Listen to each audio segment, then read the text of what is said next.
But now I have the great honor of reintroducing Mr. Frank Kelley, iFEST Program Committee Chairman, Vice President of Defense Acquisition University, and retired U.S. Marine Corps Brigadier General, who will be introducing our next speaker, Mr. John Kroger. Please welcome Mr. Frank Kelley. Hey, Jim, thanks a lot. I really appreciate it. And I absolutely love the tempo of those Ignite talks. You know, if it's got to be tough giving those, but I'll tell you what, it's probably even tougher to try to take notes. So it is my great honor to introduce John Kroger. I'll tell you what, if I had to summarize it in 2 words, it would be Renaissance man. And unlike, say, he was not able to get away from the recruiters in the United States Marine Corps, and I'm sure he's got a great perspective on how that got him started on an exceptional career and life. He's a prosecutor, he's a professor, he's been a college president, he's a philosopher, he was the first chief learning officer of the United States Navy. And if you want to be Roosevelt's man in the arena, be the first of anything. I will tell you from my own experience, it is tough. But I think the biggest takeaway for me about John Kroger is really the tagline, the last line in his LinkedIn profile. He talks about loving his work and loving public service. So ladies and gentlemen, it's my honor to introduce John Kroger. Sir, over to you. Thanks so much, Frank. It's really great to join you and everyone else on the community this afternoon. We only have a little bit of time together, and so what I wanted to do with this session, Frank, is talk a little bit big picture about what we learned about online education, both positives and negatives, during the first 6 months of the COVID-19 experience, and talk a little bit about the implications of that for education, particularly in a military and government setting as we look to the future. I think where I would start is just by stating what a remarkable success online education has been, particularly for the armed forces during the last 5 months. So when COVID began to spread in the United States, there was a remarkable explosion of online education in military and government settings, and it has been extraordinarily successful. Taking as an example the Naval University system, so the 4 schools, the Naval Academy, the Naval Postgraduate School, the War College, and Marine Corps University. Those 4 institutions went from traditional in-residence education to almost 100% online education in a 2-week period. And I won't say that it was flawless, but it was close to flawless. Certainly some classes probably were a little bit more compelling than others. Some other students had some technology issues on occasion. But to go in a 2-week period from doing very little online education at our traditional learning institutions to having, for example, the entire Naval Academy online in a period of weeks was remarkable. So it's a great tribute both to the leadership at those institutions and to the faculty who adopted and adjusted remarkably quickly. And what this really teaches me is that in some ways we've probably underestimated the value of this tool.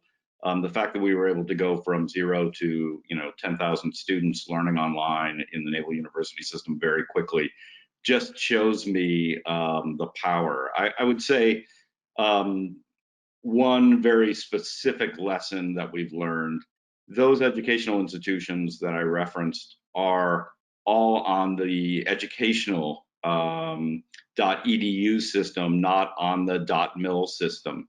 And I do not think we would have been able to do this if we were locked into having our educational institutions on the .mil system. Our ability to identify and obtain civilian technologies and get them running on our networks very quickly was dramatically simplified. And so, there's been some talk about migrating military education onto the .mil network, and I would just say I think that would be a mistake. I'll talk a little bit more about some of the implications of this success before I wrap up, but I want to talk for a minute about what I think a second most important lesson is, and that is the limits of online education. And I don't want anyone to misconstrue what I think. I'm a huge fan of online education. It lets us educate people all over the globe at scale, remarkably cost effectively. So I'm a fan, but I think it's critical to acknowledge that there are some things that don't work well with online education. And I want to enumerate a couple of those. One of them is science and technology education really is reliant, great science and technology education is really reliant in most fields on in-person education in labs. And you can't, I don't think you can get away from that. A simple example, science classes at the Naval Academy last spring were conducted online. A faculty member would demonstrate a lab, and the students would watch the lab and then take the data and write a lab report. But that's such a far cry from the hands-on experience you get of working in a lab.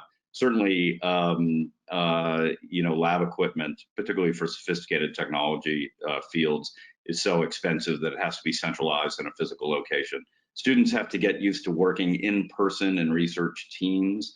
And so, I want to counsel a certain amount of humility as we talk about expanding online education. If I had to identify an important trend in military education over the next 10 years, it's going to be the need to massively accelerate technology and science education for both officers and the enlisted force. And a lot of that, if we're really talking about developing mastery, is going to have to be in person, so people get the experience of working on the labs and on equipment that approximates what they'll see out in applied applications. A second important lesson is that we still just don't have the ability to do really secure classified education online. Certainly there have been a lot of experiments, but I would say that we just don't have confidence that we can do our best classified education online and still have it be a secure environment. And for me, the importance here of this is critical. If I, again, identified another trend over the next 10 years, I would say we're going to be gravitating a huge amount of education into a classified space. It's not that all education needs to be of immediate practical relevance, particularly in a military setting that requires a classified setting. But I would like to see a lot of education focus more on specific applied technologies that matter to the armed forces, and to more in-depth education about potential adversaries, certainly China, Russia, potential adversaries in the Middle East, North Korea. And those classes have to take place. As the in-depth adversary capabilities and intentions classes need to be in a classified environment. And we just can't do that in an online setting. Hopefully we'll see that in a secure way in the next 10 years, but it's just not possible at the moment. A third area I would identify is really certain sort of special or applied leadership education programs just don't work online. In part, I'm thinking of the Naval Academy. A lot of what is special about the Naval Academy can't be reproduced online because it's the interactions day to day of the cadets who are learning what it means to lead. A lot of the training is obviously physical or athletic in nature, and again, distributed learning isn't going to capture that. Similarly, in some of our other schools, actually being present on the terrain, not just for physical training, but to understand the potential military implications of terrain are really important. And so you can't do a lot of that if you're purely on an online environment. I think getting people actually onto the land and working on it together is really important. Another area I would say that can't be reproduced is some of the informal discussions that happen when you're in an educational environment. Traditional education, I think, is very powerful, not just because of the classroom experiences, but because you break with your day-to-day routines, particularly for officers and leaders who are in a command environment. They step out of their command responsibilities and have an opportunity to really focus just on their intellectual development. And a lot of conversations that happen with colleagues will not happen online or on the phone. I think they will develop more organically. If students do an exercise together online and then have a phone call afterwards to trade some observations, that type of formal review is really important. But the kind of informal review that happens days later when you're out at a meal with colleagues and you're assessing what went right can be very powerful. We've also seen actually a certain amount of students with reservations about being completely honest in an online setting because they know things are being recorded, and they worry that someone will record their comments and those comments will later come back in some way to impact their career negatively or impact someone else's career negatively. So again, I think all of these different elements really remind me of the centrality of traditional in-residence education. As we look to take advantage of online or distance learning, we can't forget the real value and power of the traditional residential experience. And in particular, I want to caution people. I mean, I had one discussion that sits very well in my mind. A senior Armed Forces leader suggested we could begin to look at closing down certain campuses of our military educational system because the online experience of the last 6 months had told us that those campuses are less important, less relevant. And I would just say I profoundly don't believe that. As much as I am thrilled with how many online experiences educationally we were able to conduct, and the power and value of those, I still think, for all the reasons that I've cited, that our traditional campuses remain very important.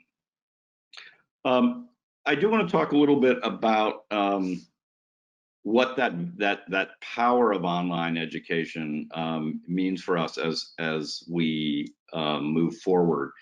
And one, I think it encourages us to be a lot more ambitious than we are about education for our entire force, in particularly in the national security world, and for me, not just the uniform force, but the civilian workforce.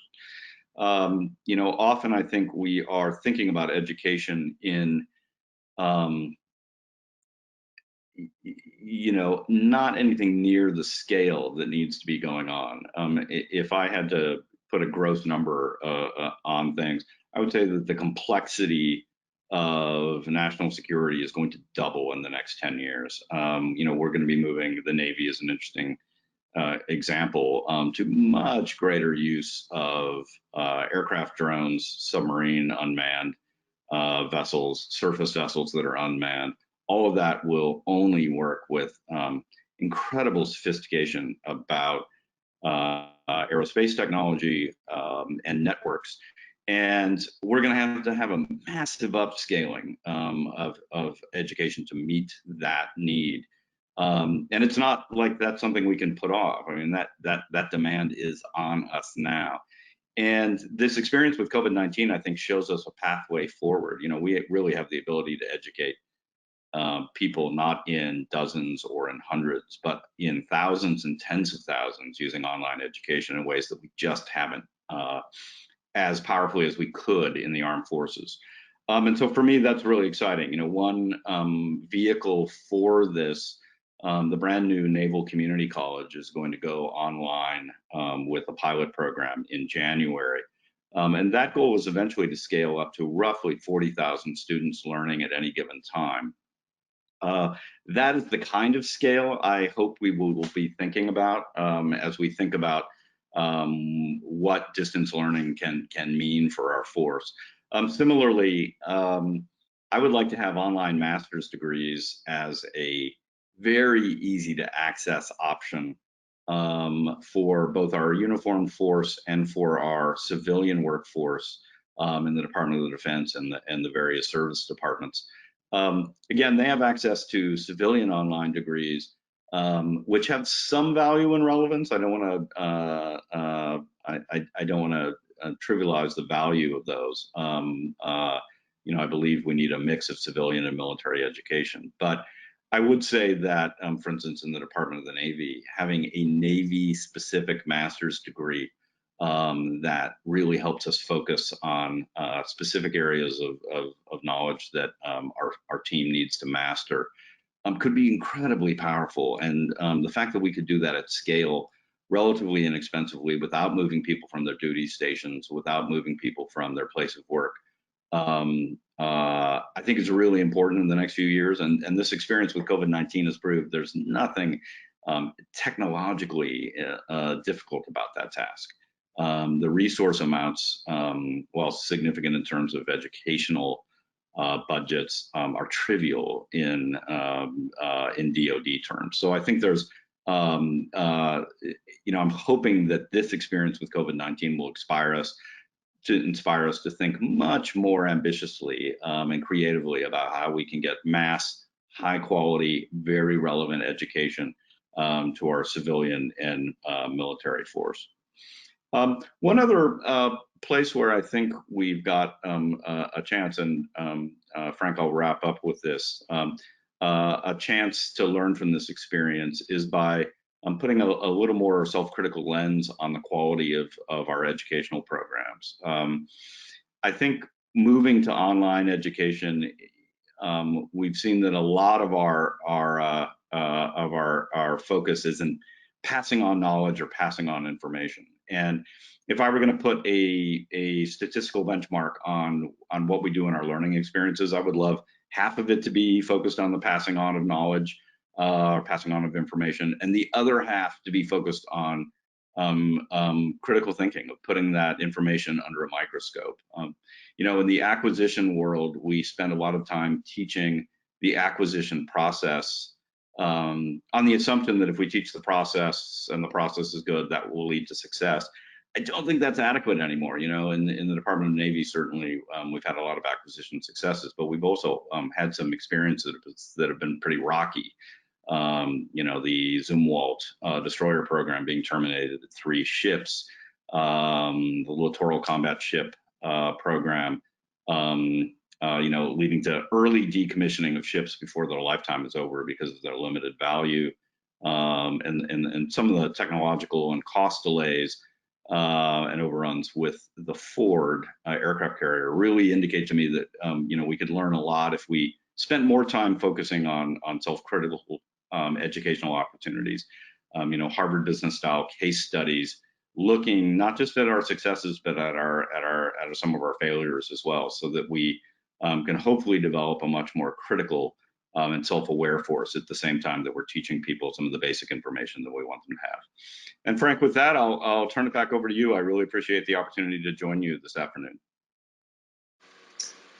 Sir, I want to thank you, and I will not comment on anything you said because, quite frankly, I can't comment on anything you said. I'll tell you what, you packed quite a bit in there. I can tell you both for me on a professional and personal level. I think we've talked before. One, I'm a graduate of Marine Corps University.